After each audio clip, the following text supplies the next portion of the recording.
Hello friends, എല്ലാവർക്കും Sindhu's world of music ചാനലിൻ്റെ മറ്റൊരു വീഡിയോയിലേക്ക് സ്വാഗതം. ഇന്ന് നമ്മൾ വളരെ സിമ്പിളായിട്ടുള്ള അതേസമയം ടേസ്റ്റി ആയിട്ടുള്ള ഒരു പപ്പടം മെഴുക്കുവരട്ടിയുടെ റെസിപ്പി ആയിട്ടാണ് വന്നിട്ടുള്ളത്. വളരെ പെട്ടെന്ന് തന്നെ തയ്യാറാക്കാൻ പറ്റുന്ന ഈ പപ്പടം മെഴുക്കുവരട്ടി എങ്ങനെയാണ് ഉണ്ടാക്കുക എന്ന് നോക്കിയാലോ. അതിനായിട്ട് ഞാനിവിടെ ഒരു 5 പപ്പടം എടുത്തിട്ടുണ്ട്. ഇത് നമുക്ക് കട്ട് ചെയ്ത് എടുക്കണം. അപ്പോൾ നമുക്ക് ഏത് ഷേപ്പിന് വേണമെങ്കിലും കട്ട് ചെയ്തെടുക്കാം. ചെറിയ ചെറിയ പീസസ് ആക്കിയിട്ട് കട്ട് ചെയ്തെടുക്കുക. സ്ക്വയറായിട്ടോ നീളനായിട്ടോ എങ്ങനെയാണോ നിങ്ങൾക്ക് താല്പര്യം അതുപോലെ കട്ട് ചെയ്തെടുക്കാവുന്നതാണ്. ഞാനിവിടെ ഇതുപോലെ നീളനെയാണ് കട്ട് ചെയ്തെടുത്തിട്ടുള്ളത്. ഇനി ഞാനിവിടെ ഒരു പാൻ അടപ്പത്ത് വെച്ചിട്ടുണ്ട്. അതിലേക്ക് കുറച്ച് വെളിച്ചെണ്ണ ഒഴിച്ചു കൊടുത്തിട്ടുണ്ട്. ഇപ്പോൾ വെളിച്ചെണ്ണ ഇവിടെ നന്നായിട്ട് ചൂടായി വന്നിട്ടുണ്ട്. ഇനി നമുക്ക് കുറേശ്ശെ പപ്പടം ഇതിലിട്ടിട്ട് ഒന്ന് ഫ്രൈ ചെയ്തെടുക്കാം. നമ്മൾ സാധാരണ പപ്പടം വറുത്തെടുക്കണ പോലെ തന്നെ ഒരു 3 ബാച്ചായിട്ടാണ് ഞാനിത് വറുത്തെടുക്കണത്. ഇപ്പോൾ ആദ്യത്തെ ബാച്ച് പപ്പടം ഇവിടെ ഫ്രൈ ആയി വന്നിട്ടുണ്ട്. നമുക്കിത് എണ്ണയിൽ നിന്ന് കോരി മാറ്റാം. ഇതുപോലെ നമുക്ക് എല്ലാ പപ്പടവും ഫ്രൈ ചെയ്തെടുക്കാം. ഇപ്പോൾ പപ്പടം ഇവിടെ ഫുള്ളായിട്ട് വറുത്തെടുത്തിട്ടുണ്ട്. അപ്പോൾ ഞാനിനി മെഴുക്ക് വരട്ടി ഉണ്ടാക്കാനായിട്ട് നോക്കുകയാണ്.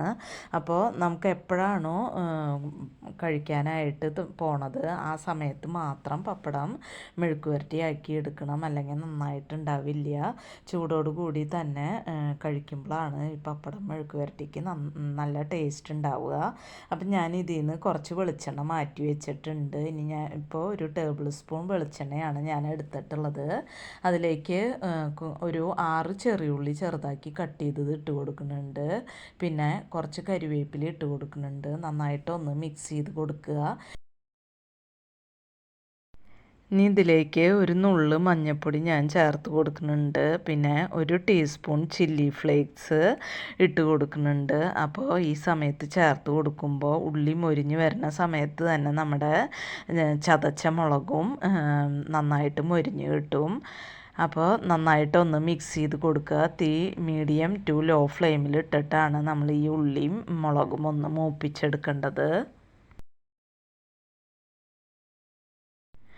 ഇപ്പോൾ ഉള്ളിയും മുളകൊക്കെ ഇവിടെ നന്നായിട്ട് മൂത്ത് വന്നിട്ടുണ്ട്. ഇതിലേക്ക് ഒരു നുള്ള് കാശ്മീരി ചില്ലി പൗഡർ ഇട്ട് കൊടുക്കുന്നുണ്ട്. അപ്പോൾ നമ്മുടെ മെഴുക്ക് വരട്ടിക്ക് നല്ലൊരു കളറിന് വേണ്ടിയിട്ടാണ് കാശ്മീരി ചില്ലി പൗഡർ ഇട്ട് കൊടുത്തിട്ടുള്ളത്.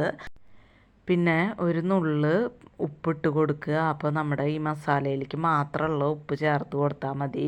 പപ്പടത്തിൽ ഉപ്പുള്ളതാണ്. അപ്പോൾ അതുകൊണ്ട് ഈ മസാലയിലേക്ക് മാത്രമുള്ള ഉപ്പ് ചേർത്ത് കൊടുക്കുക.